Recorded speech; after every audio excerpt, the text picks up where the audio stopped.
IEStakeholders presents Interview with the Members. And now, with your host, Dr. Michelle Lewis. Hey everybody, Dr. Michelle Lewis here, gearing up to start our very first interview with the members. And today we're going to be interviewing a gentleman that was one of our very first members with IEStakeholders, Michael Carter. Hello. Hello.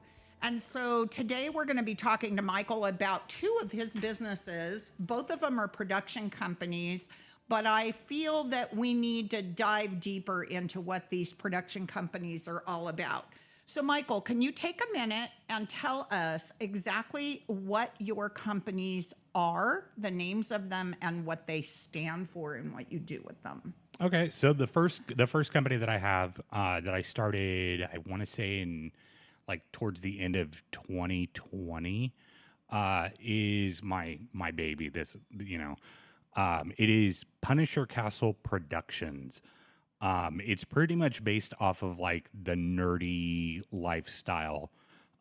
Punisher Castle is kind of based off of a Marvel character called Punisher.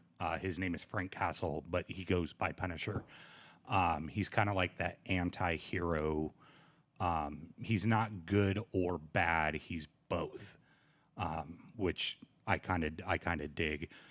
That's kind of based off of the nerdy comic and movies, Marvel, DC, that type of stuff.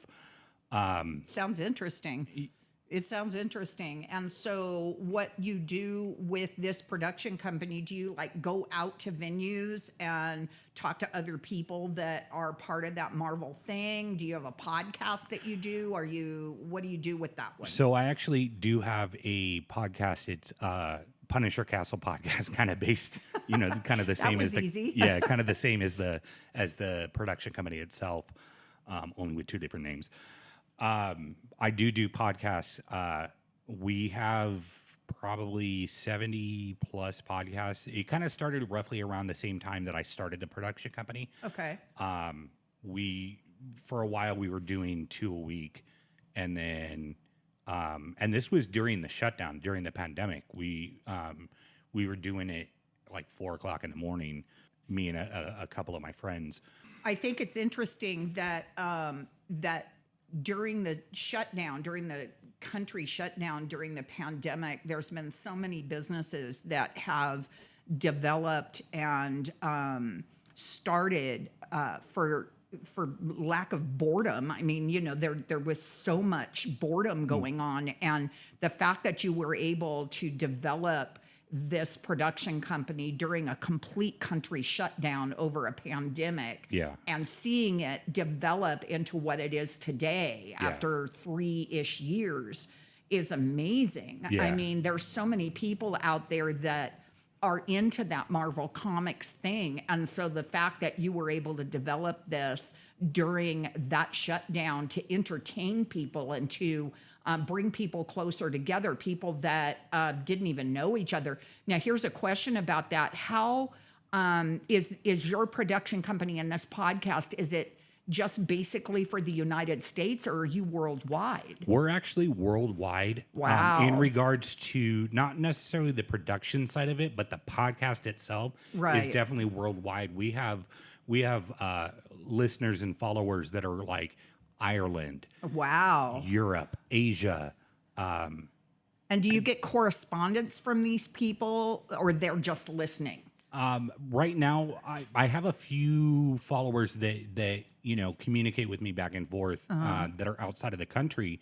But for the most part, it's mostly U.S. based comments and questions and stuff like that. That's just it's amazing that you were able to put this together during a time when the country was running through fear and the unknown and all of this, and you were able to take something as simple as a Marvel character and turn it into something that is entertaining people that were struggling through this pandemic and giving them something to look forward to. Oh, 100%.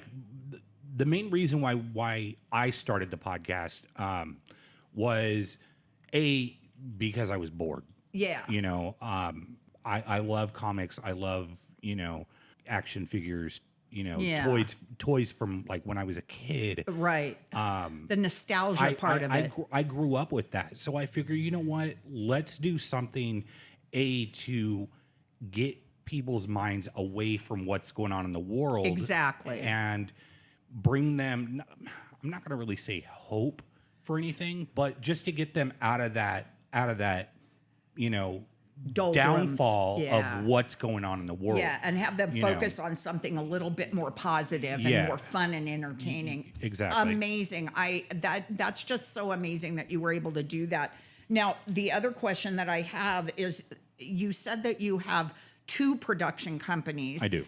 And from what I understand in talking to you pre-broadcast, is that this other production company was a idea and a dream that you had had for quite a while, and that the name of the production company is pretty significant to your personal life. It is. So my second production company, and it's weird that I have 2 different production companies, but the second one is called DMJ Solitude Productions. And what does that stand for? So DMJ is David, which is not my biological father's name. He was my dad. Yeah. From the time I was, I believe, 5 until he passed away in 2015. He was my dad. He was the one that I always went to. In a sense, he's the one that raised me. So I figure I'm going to pay homage to him and put his first initial. The second one, which is M, is Michael. That's for me. Mm-hmm. And then J is John, which is my middle name, but it's also my grandfather's first name. My grandfather, John, from the time I was born up until my dad came into my life, he kind of helped my mom raise me. Okay. That happens a lot. Yeah. Yeah, it happens a lot. And I miss him dearly. Right. Don't get me wrong. Yeah. So the J, that's what J stands for. And then Solitude. So my dad, when I was a kid, he was in a band called Fortress of Solitude. Okay. Phenomenal band. I think I've heard of them. Yeah. I figure let's throw something that I was around for a pretty good portion of my life. Right. Throw that into the mix and pay homage to that as well. So it's DMJ Solitude Productions. Was it your dad that gave you the site to do the podcast? What industry was he in? I mean, you said that he was in this band, but did he teach you how to do the sound and the technical stuff, or was that from something else on the outside of him? That was from something else on the outside, but it was also influenced by him. Okay. Him being the band person, I was always with him, helping him load his gear onto the stage and, getting the things set up. And then, I mean, outside of that, it was doing theater in high school. Mm-hmm. Doing the plays and the backstage stuff and all that stuff. Right. And then working in the music industry pushed that as well. It helped me, come up with the idea of, this is something that I want to do, possibly for the rest of my life. Right. And so the theater arts and the music industry was a huge influence for you then. Huge influence. Awesome. Yeah. And so with both the companies, I mean, one has been around for 3 years now, the other one just at a year. Mm. Where do you see them going over the next 5 to 10 years? In regards to the Punisher Castle, it's kind of hard to say, because I'm trying to focus right now just on the podcast for the Punisher Castle production side. I want to thrive. I can't say that I want to be the number 1 podcast in the world, because that's impossible. There's going to be so much that's better than mine. Right. And I admit that, but I want to be the best that I can be in regards to Punisher Castle. If it's just for podcasts, cool. I'm good with that. If it's to produce movies or other type of things, other people's podcasts, I'm cool with that. Whatever I can do to get my foot in the door to better myself, I'm gonna do. So in other words, you're interested in helping others develop their own podcasts? Yes. Okay. Yes. So you're willing to do the podcasts for yourself, but you're also willing to help others, whether they be adults or youth or whatever. Yeah. So like Okay. what I want to do with Punisher Castle Productions is pretty much just produce other people's podcasts. People that don't know what to do, but they want to get into podcasting, but they don't know what to do. Cool. Right. Well, I'm here to help you. Yeah. in regards to, doing setup. I'll let you guys use my mics, all of my equipment. I'll edit, I'll do all the backstage type stuff. You guys do the podcast. I help produce it. And so are you doing that with the DMJ part of it as well? So with DMJ, my goal and focus with DMJ is to help youth-based, kids, right, that want to get into audio like production, trade schools Kinda, or yeah. youth entrepreneur programs. Yes. Okay. That I know, being the company that we are, I can tell you that there's a lot of youth out there that are very interested in what you do. Yes. And their schools don't offer it.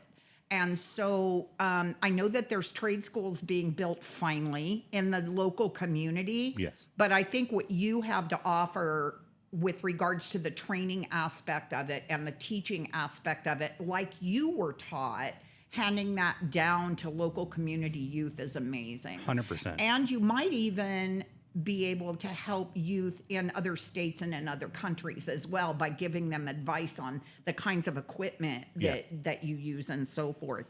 And so in the time that you have had both these businesses, what have been your biggest struggles and what have been your biggest strengths? My struggles has been promoting. I can't do it all myself. Exactly. And I only have so much time in a day to be able to do stuff, Yeah. So you don't have a marketing team of any kind? No. Okay. That's probably one Heads of my... up, everybody's looking for a marketing team. Yes. That is one of my biggest struggles.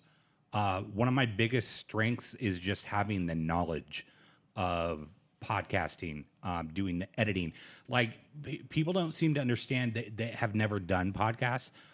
It's a pretty big process from getting the mic set up and pretty much all the equipment set up in a certain amount of time, to tearing everything down, to editing. Editing is, at least to me, I mean, other people that have done podcasts probably have a different way of doing editing with their podcast. For me, it takes probably 2 to 3 hours because you have to sit and pretty much listen to the entire podcast and, okay, this sounds good, this doesn't. I need to boost the volume of this. I need to clip the dead space. It takes a lot. Yeah. It's pretty time consuming, but it's worth it once you get your The finished episode product. done. Yeah. Yeah. It's a good feeling once you get it done that you have something to show everybody. Right. That finished product is always the focus. Yes. It's always the focus. And so do either one of your podcasts, are you currently seeking, or do you already have financial sponsors that go along with all of this? I am currently seeking financial sponsors. Okay. There's talks of a company sponsoring me. I'm not going to go into full detail on that because because you can't contractually. Exactly. Yeah. But that's just with the Punisher Castle Productions side. Okay. I would love to get financial support through both. Not saying that I can't afford to do this because I can, but it would help. It would definitely help in the long run. Right. Having multiple sets of equipment So that if I'm showing kids or youth how to do things, I can do it multiple times, or have groups of people in different areas doing that type of stuff. So Right. having the extra equipment, extra of everything I have would be beneficial Absolutely. in the DMJ at least. Right, So it's- yeah. absolutely. So the thing that we need to put out there to the general public, both stateside as well as overseas or in other countries, is that you are currently seeking sponsors Yes. to help you develop your youth program, your youth training program, to help you develop your podcast for Punisher Castle. Yes. Are you planning on starting a secondary podcast with DMJ? Is that something that you're interested in doing at this moment, I or is haven't- that in the future? I haven't thought about a podcast for DMJ. Okay. It's something that I would be interested in looking into. Okay. I am starting a second podcast for Punisher Castle. It's called Hanging Out at the Castle, and that's pretty much me interviewing, celebrities, musicians, artists, anybody that has a background, like in a sense, kind of what they're doing, Right. in regards to businesses. Like if they're starting a business, I want to know about it, and I Right. want to help promote that business. So are you able to do a podcast with somebody that's not sitting in front of you? Oh, Are you- 100%. Okay. Yes. So if somebody, let's say, is in England and wanted to connect with you on DMJ, Yes. and wanted to do a podcast with you to talk about what they're doing with regards to production companies and podcasts and any kind of company that they have that they're dealing with youth, would you be able to do that from here where you're at and then connecting with somebody in the UK to do that? Oh, 100%. Okay. I mean, they have things like Zoom and Okay. and StreamYard and all that stuff. Right. So I mean, it could be video, and ultimately, like I'm not necessarily looking for production style type interviews. It Right. could be any type of business that somebody has. Right. I have friends that I'm looking to interview that are bakers. Okay. Ooh, that would be interesting. Or poets. That'd be even better. Anything that people are doing, Right. if they want or need help to promote their business, Right. give me a call. Yeah. Shoot me an email. Yeah. Let me know. I can help with that. Right. So, final question. Okay. I know we've been on here for a minute, but this is a really important question. Okay. What brought you to make the decision to become a member of IEStakeholders Association? I like what IEStakeholders is about. Be kind of like what I want to do is help small businesses become big. Help them with whatever it is they need to reach that market that they're looking for. And so, in general, have you actually partnered with IEStakeholders? I have. Okay. And so, And it was one of the best decisions I could have made. I'm sure that they love having you part of their membership, because I sure hope so. I know that they are definitely going to probably be calling you to do podcasts with them as well. Yes. I overheard a conversation not too long ago that the CEO wants to start an IEStakeholders podcast to talk about business and what's going on in the community that they're in. Yes. So that is huge, knowing that they have that ability. And so where do you see yourself in the future as a member with IEStakeholders? Are you helping them bring in other members? Are you offering that if they come in that you'll help promote their business? What is your position within IEStakeholders? Pretty much to help them promote their business. Okay. As well as they help me with, everything that I need to pretty much boost my company. Right. Whatever they need, I'm gonna help with. That is so amazing. I really appreciate your time today. I appreciate everything that you have done over the last couple of years. Just that I'm just stunned at the fact that you were able to take this concept of your Punisher Castle production company and your podcast, and being able, during a very dark period in this country, being able to add a little bit of light to people that are otherwise scared and concerned and fearful and confused. That was a very dark time in our country and in other countries as well. And the fact that you were able to do that and take it worldwide, not just stateside, you were able to take it worldwide, is just amazing. I wish you nothing but the best with both of these companies. I think that DMJ is going to be an amazing asset to your local community. And if we can do anything to help you get the word out that you're offering these programs to youth in the area, please let us know. Of course. But we want to thank you for being our very first interview, being that you were our very first member. I felt it,